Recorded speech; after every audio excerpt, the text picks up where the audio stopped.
Okay, very good.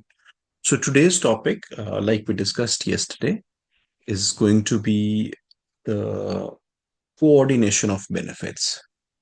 So coordination means that once a person applies for the benefit, and if two or more people have benefits or group benefits from their organizations, then how do the benefits get coordinated?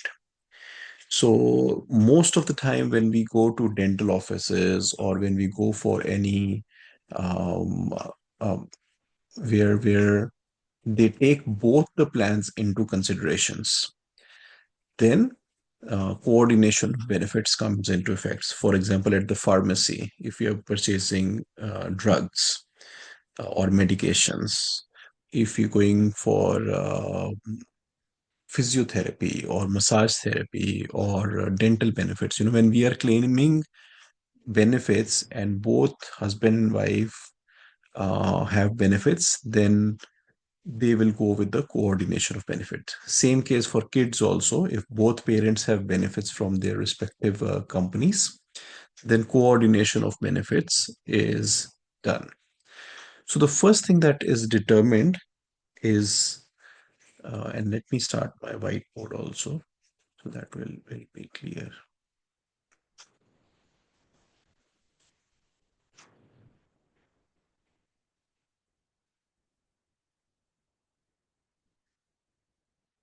Can everyone see my whiteboard? Yes. Yes.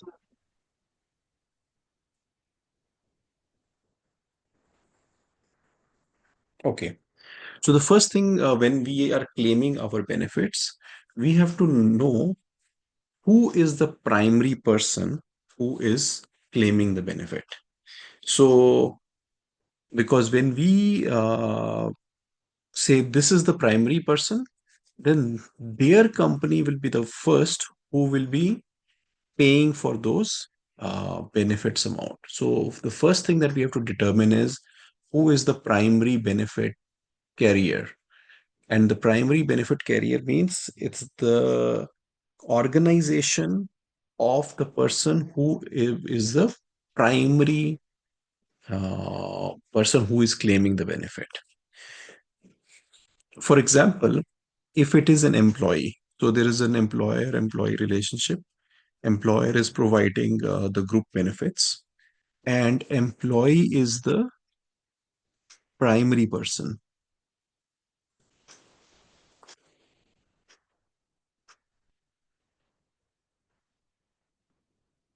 Employer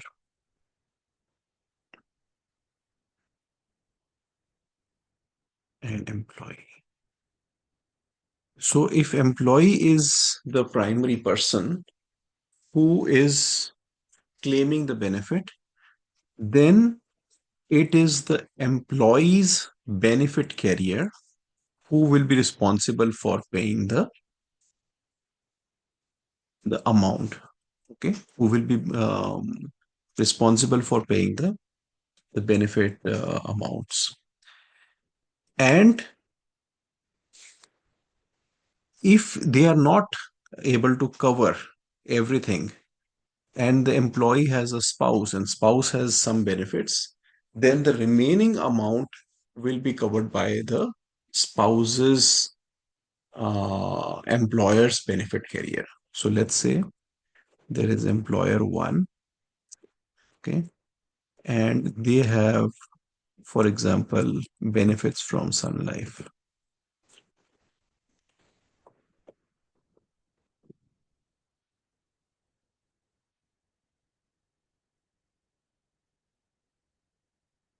And then there is employer two.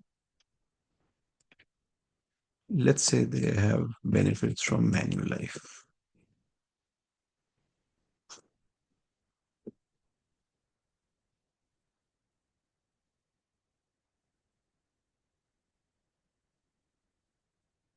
Okay. Let's say this employer is married and they have a spouse.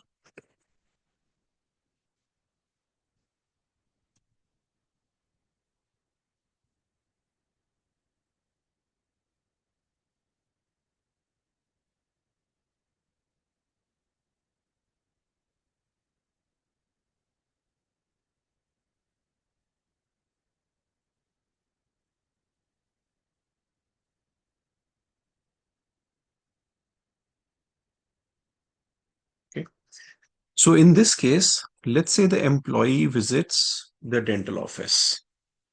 So when the employee visits the dental office, the first thing that the dental office is going to say is, okay, I'm going to check with your benefits carrier, which is Sun Life in this case, that how much is covered.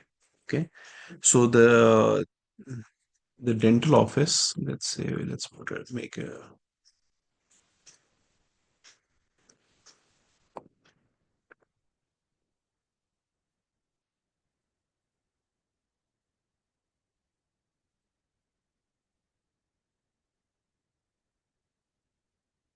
right.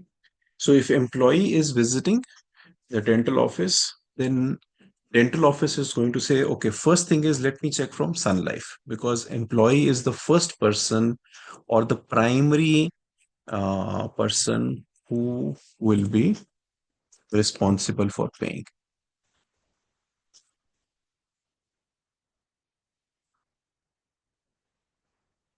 Okay.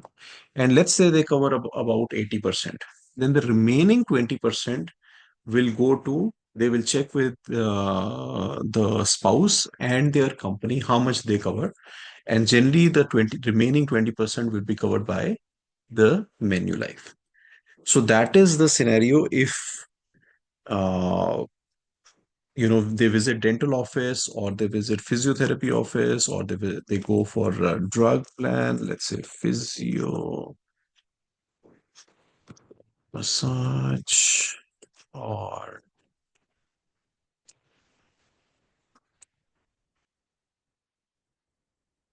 let's say prescription drugs.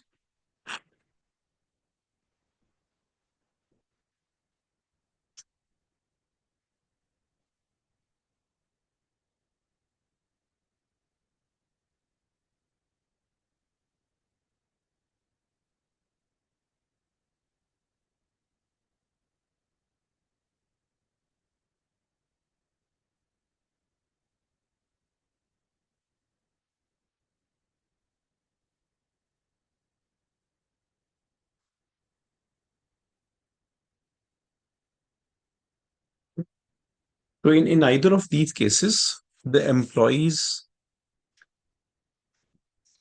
career, which is Sun Life, will be paying first, and then the remaining will be paid by the spouse and then their. Now, let's say if they have, so this is scenario number one. So let me put this as a scenario number one.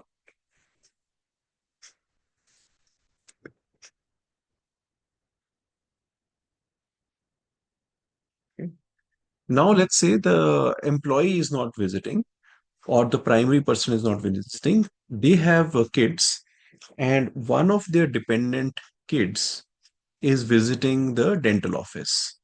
Then what will happen? Will it be the parent one or parent two, or whose benefits will come in first? Depending on the birth date. Yeah, birthday shows up. Yes. So the first thing that the dental office or the physio office or the massage office, or the pharmacy, they are going to determine is like who is the primary person who's claiming again, right? So if it was in the first scenario, husband, wife, let's say the husband is visiting, then the primary person is husband. If the wife is visiting, then primary person is wife. And their spouse is only paying for the remainder of the benefits. But in case of kids, so let me put it here. So scenario seconds. So let's say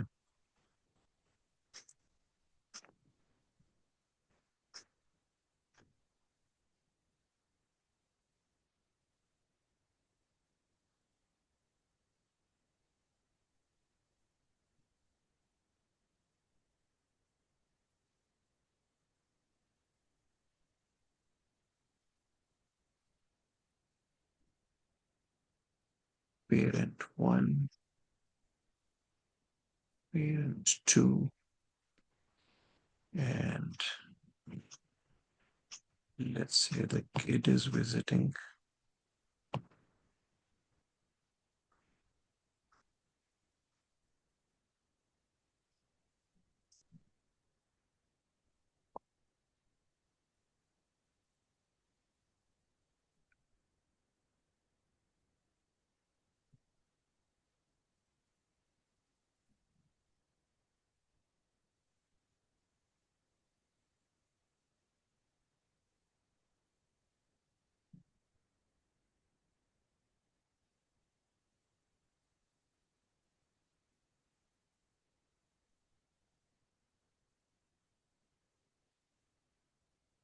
So now child is going to the dental office. Then first thing is we'll have to determine who is the primary person who will be responsible for paying. So the first thing that we have to determine is whose birthday comes first. Okay. Birthday comes first in the year. So it means the month will be playing an important role. So birthday, for example, is in February, and let's say February 24th, and parent two's birthday is July 31st. Okay. Then who will be coming?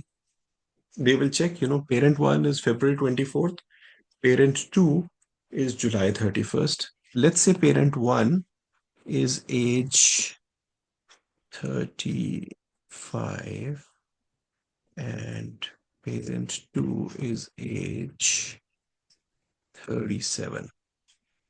Okay. And the child is age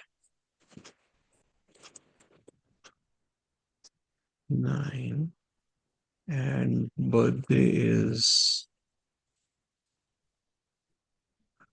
March 25th. Okay. So today is child's birthday and they're visiting the dental office. So they will say parent 1 is only 35 years old, parent 2 is 37 years old, but parent one's birthday falls on February 24th. Parent two's birthday, they fall on July 31st. Then who will be the primary? Would it be 37-year-old parent, 35-year-old parent? Parent one. Parent Yeah. one, even though parent one is younger, because their birthday falls earlier, they will be considered as the primary person, Mhm. primary caretaker. Even if they are not available at the, I mean, the office or Office, whatever, yes. Yes. they will still check the They, birthdays. they they will have all the details they can coordinate, Mhm. secondary claimant.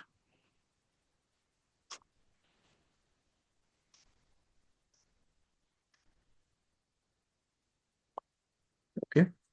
So in this case, parent one will be the primary claimant and parent two will be the secondary claimant. So we do not consider year. It is just the date, the the month is considered, and let's say if both are in the February born, then we will consider the. So the only thing that we have to consider is February 24th comes earlier or July 31st comes earlier. So in this case, the primary claimant is the parent one.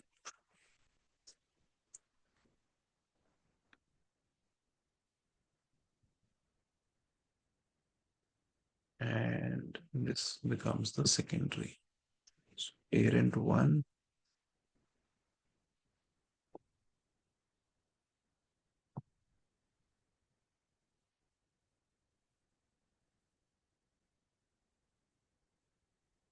Okay. Now, for example, let's say there is a very, very unique scenario. Let's say both the parents have the same birthday. Then what will happen? Like same day, you mean, Harpita? Yes, same birthday means, let's say both have February 24th. Okay, so let's talk about this as scenarios first. And then this is scenario second. Let's talk about scenario third, where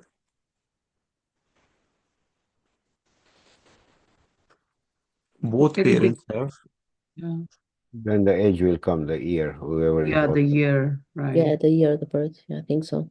So then the year comes. Okay. Who says then parent two will be? So let's talk about the third scenario. Okay. Let's make this a little less.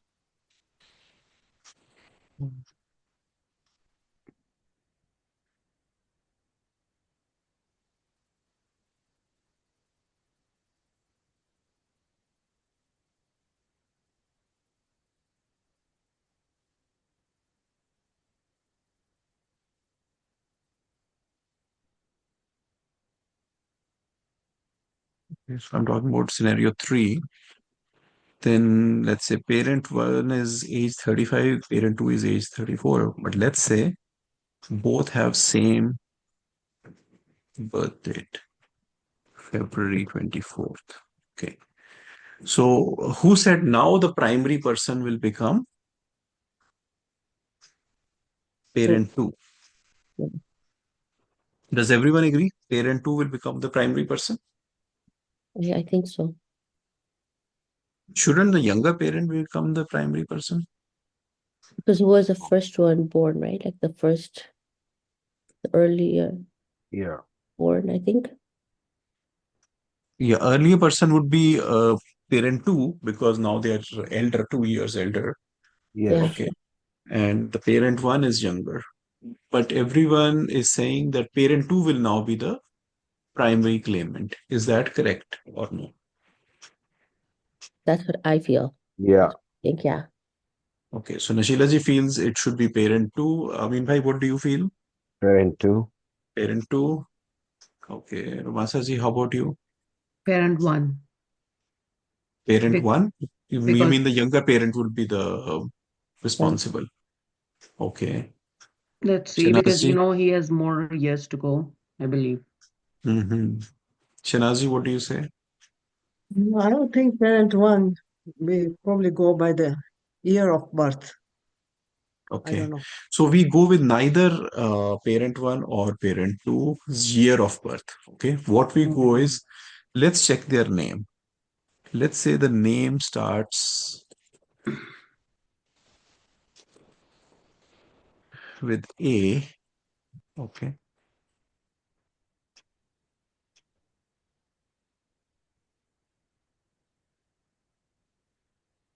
And then the name starts with H.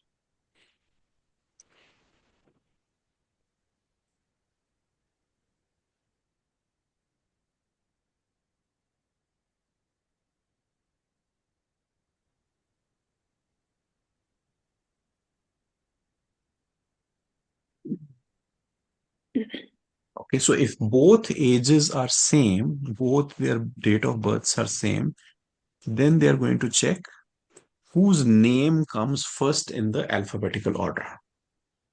Okay. Arpit sir, Right. sorry, you didn't say about the age. You said the birth dates are same. The Yeah, ages yeah. would be different. That's why we said the Age could be older one. different, but yeah, birth dates are same. So both are February 24th. Okay. So one person is 35 years age, another is 37 years age. So then they're going to check how the name starts. So whoever name starts first, that person's will be the primary claimant. Whoever name starts with later in that person would be the secondary claimant. Okay. So name of the person in the dictionary. So is A coming earlier or H coming earlier? A. A. Yeah.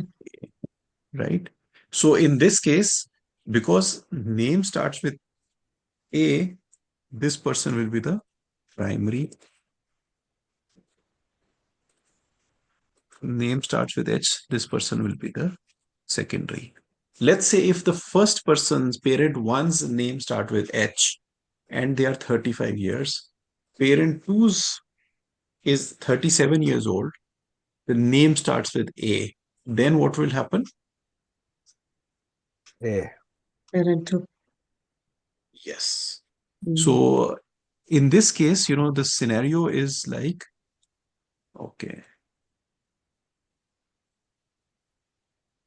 if the birth dates are same, I have to check whose name starts.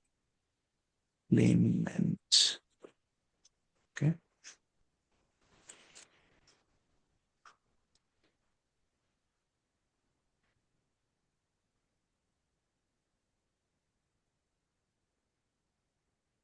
Okay.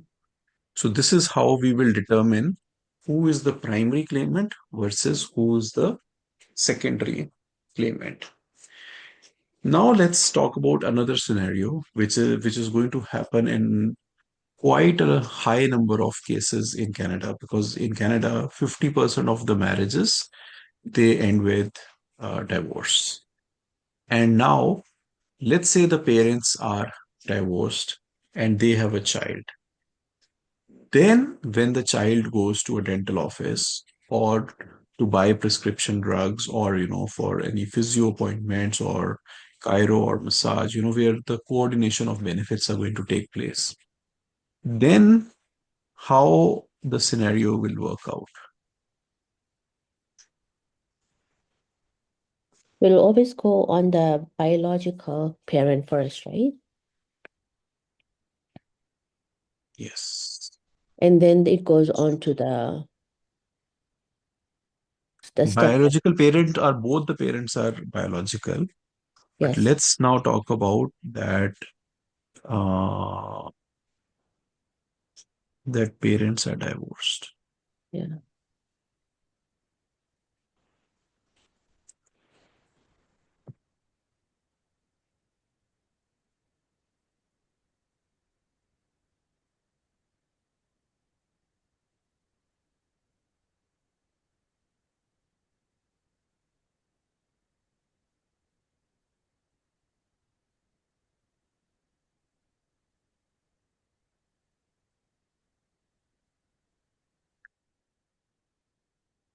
So let's say they were again, having the same birthday. Now the parents are divorced. One parent's name starts with A, another's it start with H, but that doesn't mean the primary is going to be the. So now we are going to determine who has the custody of the child. Okay. So let's say mm, custody. And let's talk about sole custody.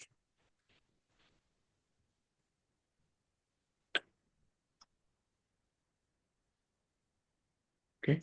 So let's say parent H has sole custody and the parent one has no custody. Then what will happen is this will become secondary and this will become primary. So the second parent is responsible only for the person without custody is still responsible for the remaining portion. The person who has the parent who has the sole custody would be the primary claimant. So the benefits, their insurance company will be paying the primary benefits, whereas parent one, even though have no custody, their insurance company will be paying the secondary. Okay. So that is the scenario when there is a sole custody arrangements. How about if they have shared custody arrangements? Then what happens?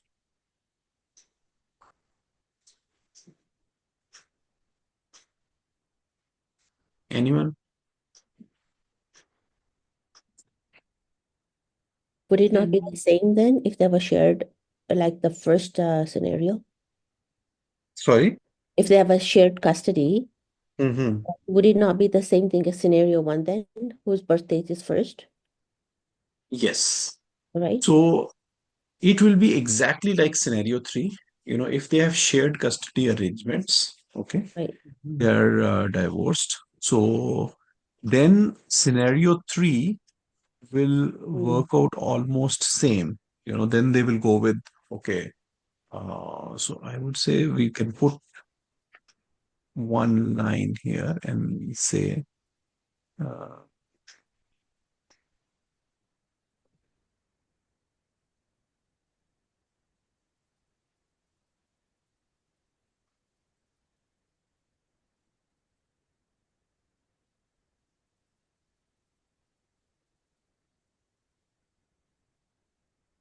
that this will also work for parents who are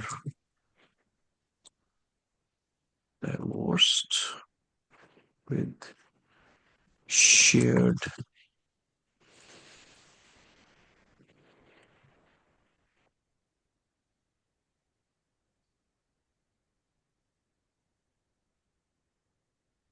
And do you know what is the definition of shared custody? When they have 50-50% No, no, sharing, right? it is between 40% to 60%. Oh, okay. Yeah. So Sure, question. shared custody means that that child is spending time uh, between 40% to 60% with each parent. So because sometimes it's not possible to even have exact 50% time, and then the judges and the courts, they are fighting to resolve. Okay, one person gets 1 hour more and another person gets 1 hour less, so it's like 51-49, and like then they're fighting in the court. Oh, I have more time, so I should be the one getting the money or the payment. So there's a lot of small. So the courts have said, as long as it's between 40% to 60%, then that means, that's a shared custody arrangement. So if the child is spending 45% time with one person parent and 55% time with another parent, that is still shared custody. Both are taking care of the child in a shared custody arrangement. So I would say uh, this case is valid for uh, divorced with shared custody, or this is also valid for uh, married couples.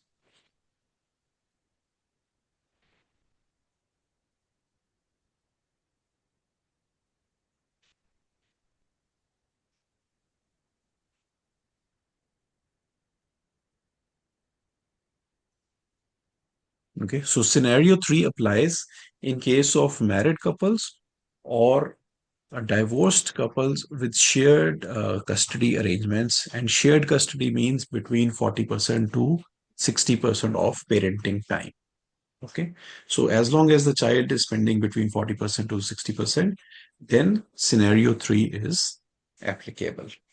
Okay, now what happens if parent 1 or parent 2 have got remarried and they are in shared custody arrangements?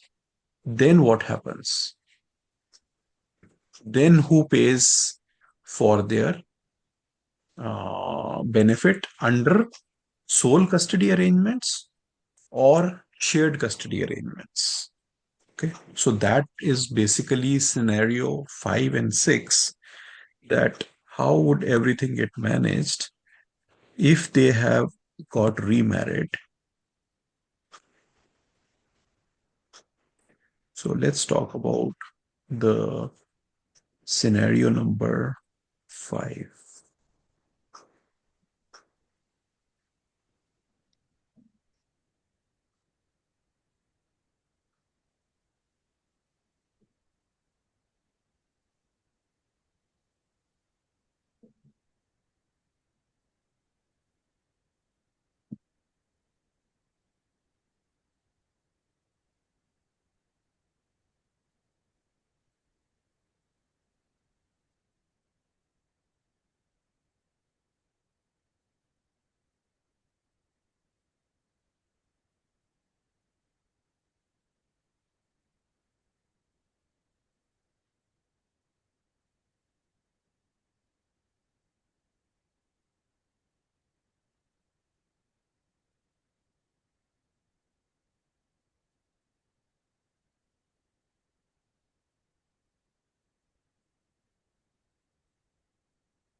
Okay.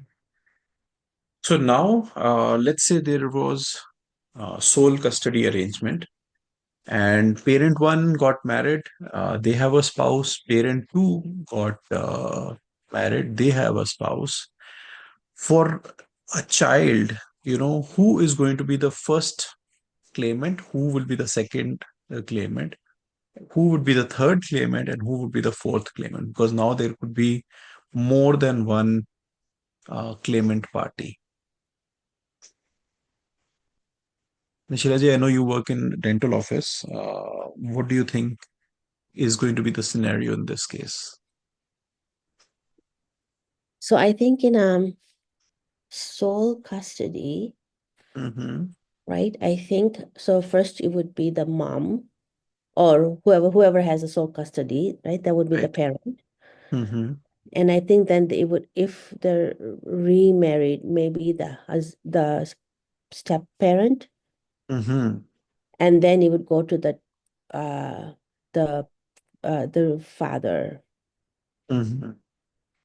Okay. I think so. So you're saying the primary claimant is going to be the person with the sole custody. Right. The secondary claimant would be the spouse of parent two, Is of the person, yeah, so with the because sole we custody. said parent two is the sole custody, right? Yeah, so sole custody. Yeah. Right. So then this will be the secondary claimant. I think This would be so. the third claimant, Right. and this would be the fourth claimant. Yeah.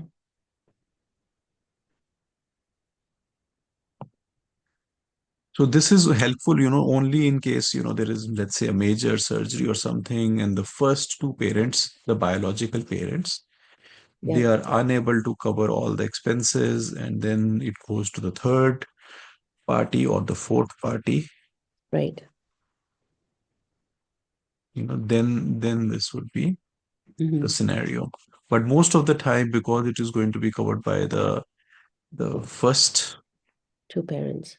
two parents, Mm-hmm. then uh, so spouse of parent two would be the secondary claimant, and the biological parent, just because Mm-hmm. they have no custody, would be the third claimant, and then spouse of parent one would be the fourth claimant in this scenario, right? Yeah, I think And so. again, if it is a shared custody, again, it's the same arrangement what we saw in scenario three, right? So I think so if you follow these rules, then you can very well do all the. So let's fit into one page. Okay. So that covers all the coordination of benefits Mm-hmm. that we should be aware of. If we know about all these things, then we can the coordination.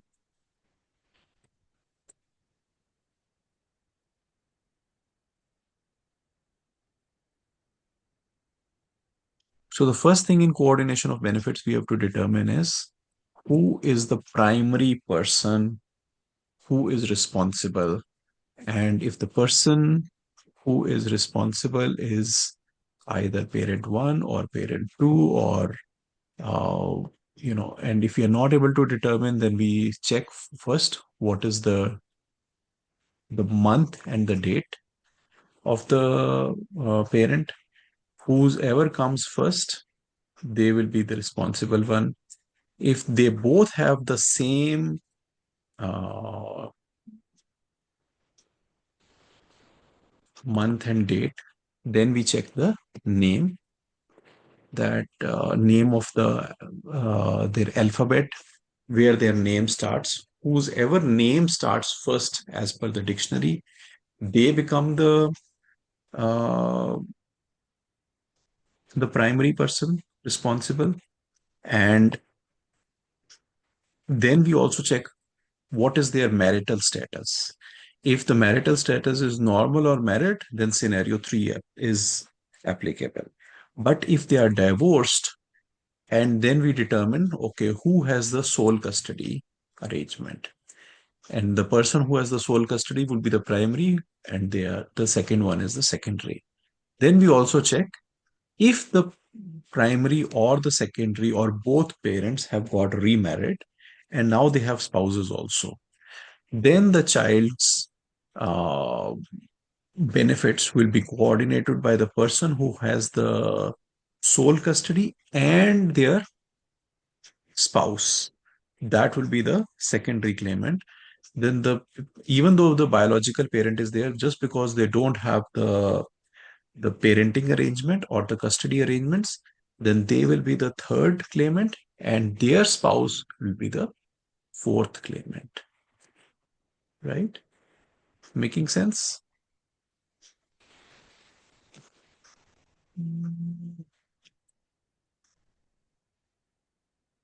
Okay, so I'm going to put this picture on the WhatsApp group, and then we'll also put this the recording of the video so that people who were not able to attend today on the coordination of benefits, they can attend. Uh, is everything clear on the coordination of benefits, or should we repeat something? No, it's clear. Clear for me. I don't know if Roma said you want something. Ramasaji, any Yeah. questions Um, or everything good? everything is good. Just the scenario 5, a little confusing, but okay, Okay. let me. So We both can the go to parents. scenario 5 again. Yes. So scenario 5 is basically parent 1 and parent 2 are biological parents. Okay. Both of them have, let's say, the same birth date. One's name starts with A, another's with H. So initially A should be responsible, but A does not have any custody. H Mhm. has the custody. So H will be the primary claimant. Okay. Means parent 2 will be the primary claimant. Now the benefit will go to the primary claimant, and if this parent has married, then it will be the spouse of parents 2. Okay, the biological parent's spouse means the step parent will be the secondary claimant. Then the biological parent, the second biological parent, would be the third claimant, and then the spouse of parent 1 would be the fourth claimant. So the one who has the custody will be and his partner will be the first Exactly. Will be the primary and the first second. primary and the secondary claimant. So Mhm. let's say the primary claimant company covers 80% of the benefits. Then the secondary claimant party can cover 20%. Let's say secondary parent doesn't have any group benefits. Then it will go to the third claimant, which is the biological parent 1.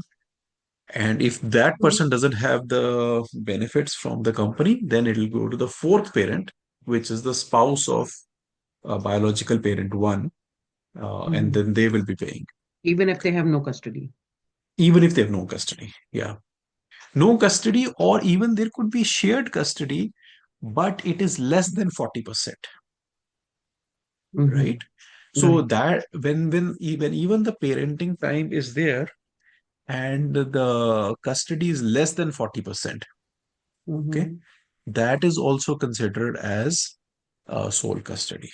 So let's say the child is visiting both the parents, okay, and Mhm. one parent they are spending time 70%, another parent they are spending time 30%, or with Mhm. one parent they are spending 75%, another parent they are spending 20%, 25%. Then also it is considered as if, is it like a sole custody arrangement, because majority of the time, more than 60%, if it is being spent with one parent, then that is considered as if it's like a sole custody arrangement. Okay. Make sense? Okay. Yeah. If it makes sense, then tomorrow we don't have a class. So we'll start Mhm. on Thursday, but we will do questions on the coordination of benefits. And if you have understood this concept, then it will be very easy to answer all the questions, because most of these questions will be related. They'll be coming from scenario 1 to 5 only. Okay. Mhm. Mhm. And how many Okay. percentage of questions do we get from this It's not scenarios. percentage, but you will be getting like 3 to 4 questions on coordination of benefits when you're doing accident and sickness exam. Okay.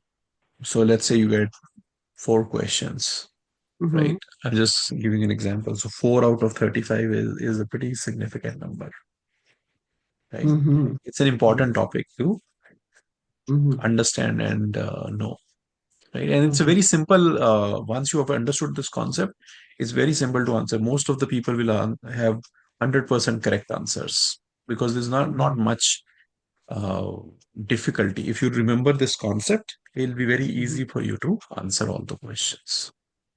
Okay. Okay. Okay. With that, we'll close the class and we'll stop the recording. And I will put this on our chat group so that people can review it and they can visit the video. For the video, I was thinking we can put it on YouTube, or if everyone is okay, we can create a website and we can put it on the website, and then people can go to the website and access it. Okay. Yeah. Whatever is fine. I'm okay with. Okay. Perfect. Okay. Thank you, everyone. Have a good rest of the day, and we will Thank connect you. everyone on Thursday morning. Bye. Yeah. Okay. Thank you. Thank Bye. you so much. Thank Bye. you. Have a great day, everyone. Thank you. Bye, You too. everyone. Bye.